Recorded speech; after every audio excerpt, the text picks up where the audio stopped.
folks, we have some huge news out of New Hampshire. The 2026 Senate race, former governor of New Hampshire, Chris Sununu, will not run for the Senate seat in 2026, which is a huge blow to the Republican Party. We know the Republican Party wants to expand the majority that they have in the Senate currently, with a 53-seat majority. Chris Sununu was seen as the biggest opportunity for the Republican Party to pick up the state of New Hampshire. As of right now, I've officially, in previous maps, we've talked about this. I had New Hampshire, if Chris Sununu was in this race, as a lean Republican state, which mean Chris Sununu would have won the state by more than 5 points. Now, Chris Sununu is not in the race. Chris Pappas right now, leading Democrat contender in this race, will most likely go on. Whoever is the Democrat nominee will most likely go on to win this race. We already know the current governor of New Hampshire. She said, nope, she's out of it too. She's not going to be running for this seat. Chris Sununu will not be running for the seat. This is a huge blow to the Republican Party. And so now we can see this is where we have it right now. We have New Hampshire is now a lean blue state, unfortunately. Now, there was a big push from the Republican Party, from the National Senatorial Republican Committee, from Donald Trump, from the White House, to push Chris Sununu into this race. There was no doubt about it, because we know initially, Shaheen, she had come out, said that she would not be seeking re-election in 2026. Initially, before she announced that, Chris Sununu said, hey, I'm not running. I'm going into the private sector. I'm going to take care of business there. That's what I'm doing. After Shaheen came out and said, nope, I'm not running, Chris Sununu took a really hard look at this and eventually decided this morning, he announced he will not be running. And we know Chris Sununu was the most well-positioned Republican to win the state. There is zero doubt in my mind about this. This is a state that Kamala Harris won by about 3 points in 24. Biden won it, I think, like 7.5. Trump just about won it in 2016. Just about won it. It's like we're talking about 0.37. Not even half a percentage point. Donald Trump came within winning. But you look at the governor's race. At the same time, when New Hampshire went for the Democrats in 2020, 2024. Look at where Chris Sununu was performing. Now, Chris Sununu, 2022, won the state by 15 points. 2020, he won the state by 31 points. This is the same race in which President Biden won the state by 7 points, and Shaheen won the state by about 16, I think. Yep, about 16 points, Shaheen won that race. On the same exact ballot that people filled out, the same exact ballot that was filled out by voters in New Hampshire, they selected by not even a close margin, like this wasn't close at all, 31 points for Sununu. Very, very popular governor here. There was no doubt about it. He has won, I think he was elected back in 2016. Look at this. 2018, won by 7 points. 2016, won by 2.5 points. It's like he was a powerhouse. We all know his brother was also a powerhouse in the state of New Hampshire until 2008 when Shaheen unseated him. He was the incumbent senator. So you had John Sununu, then Shaheen, and we could have added Chris Sununu. We really could have, but we didn't. And it really is a shame. It is truly a shame that this is the decision that Chris Sununu decided to make. I think we can understand maybe why he made this decision, but still, this is very tough for the Republican Party. We know in New Hampshire, the state is very nuanced. There's no doubt about it. The governor's mansion and the state legislative body is all controlled by Republicans, but all federal positions are held by Democrats.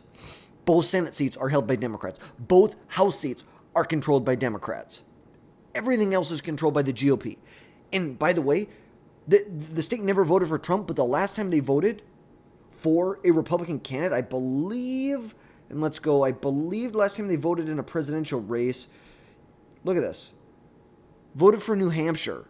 Let's see, did they vote? Nope, they didn't vote for him in 2004. Bush, 2000, that was the last time New Hampshire voted for a Republican in the presidential race. It is a very nuanced state, and the GOP had a huge opportunity here to win back this seat, and it really is a shame that this is the decision Chris Sununu has made.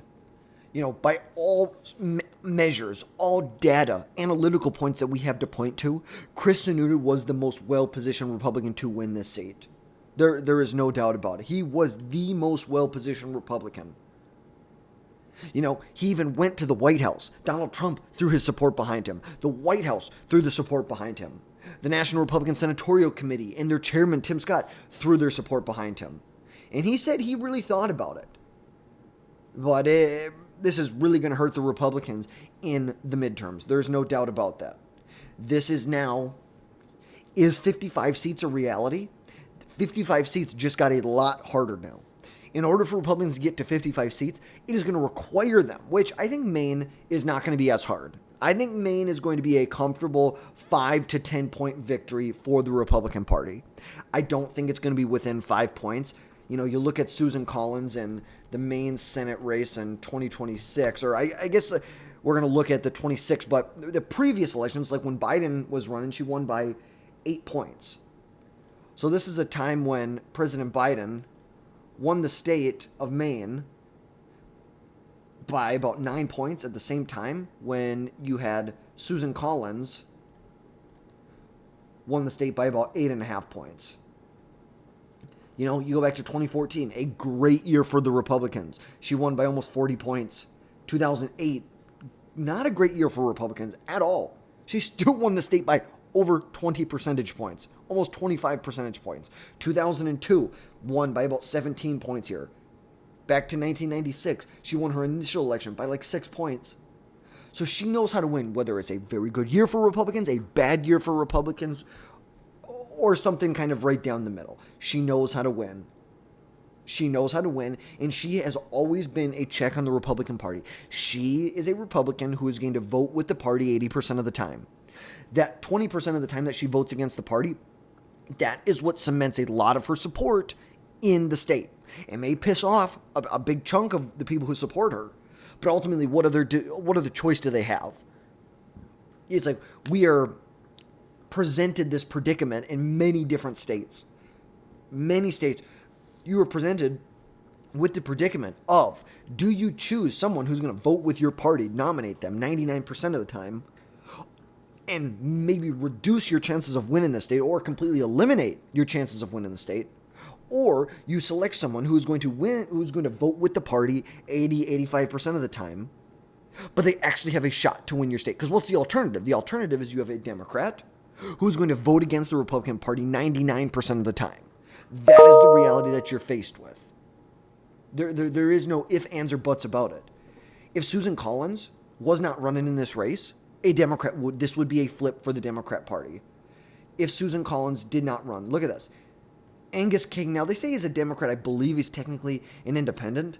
Look at this. Even with another Democrat on the ticket, he still won 52% of the vote.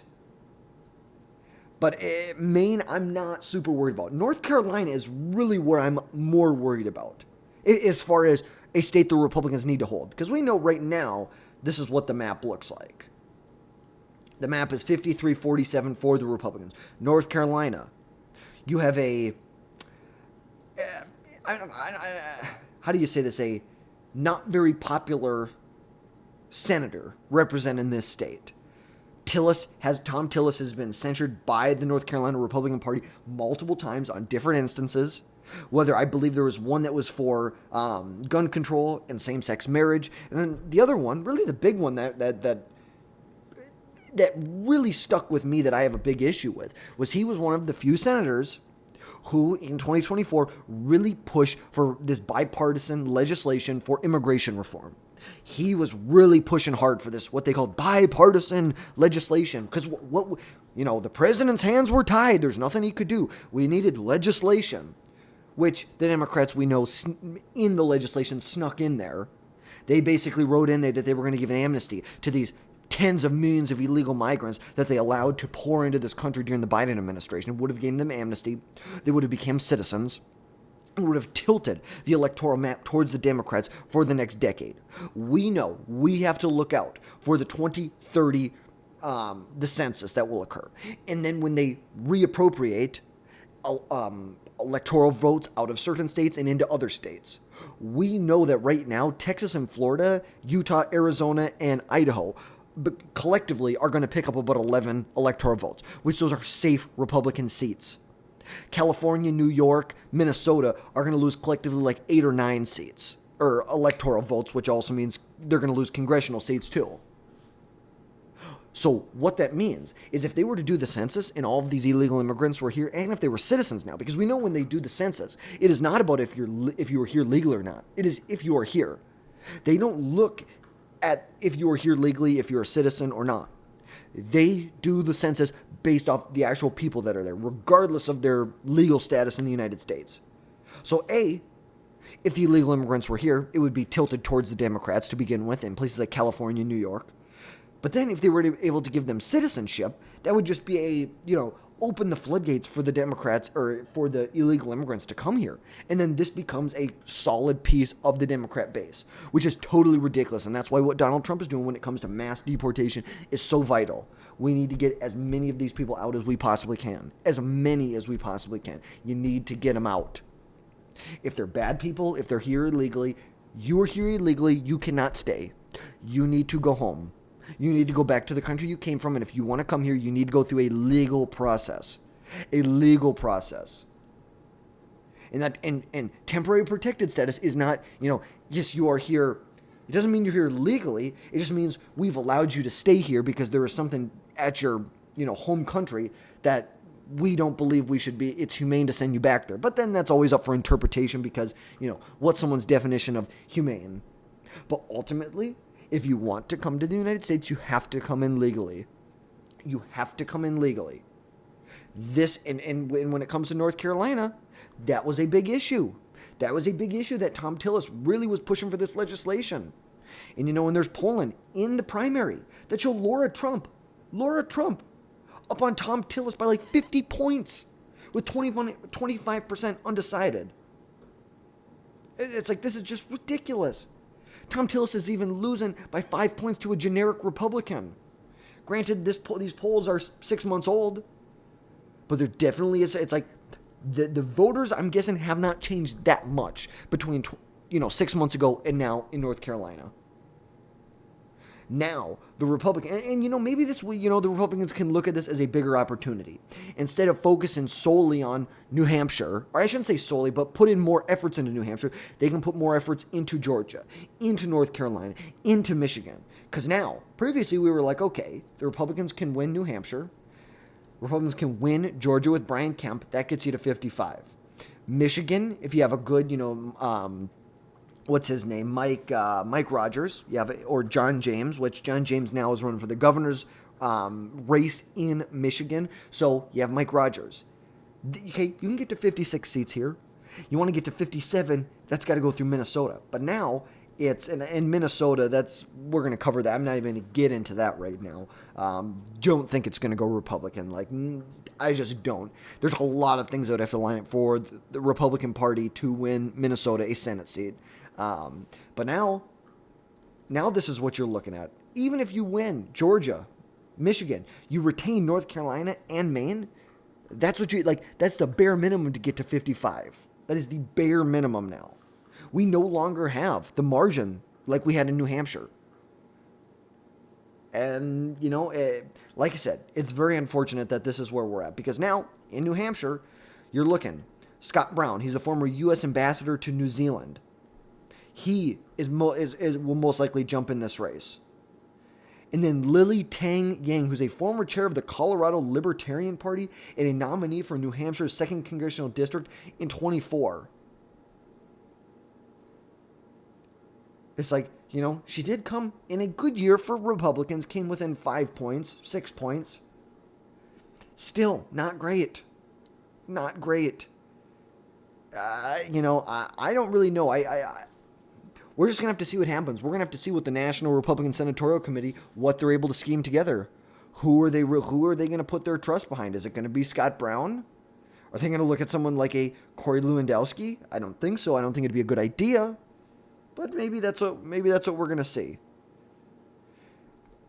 But a lot up in the air. Big shakeup for the Republican Party in New Hampshire, nationwide, in the Senate. Huge shakeup. So that's going to wrap things up for today, folks. Let me know your thoughts down below. Let me know, who do you think the Republican Party has that they can nominate in the state of New Hampshire? Do the Republicans have any shot at winning this seat? I appreciate you guys tuning in today, and we will catch you next time.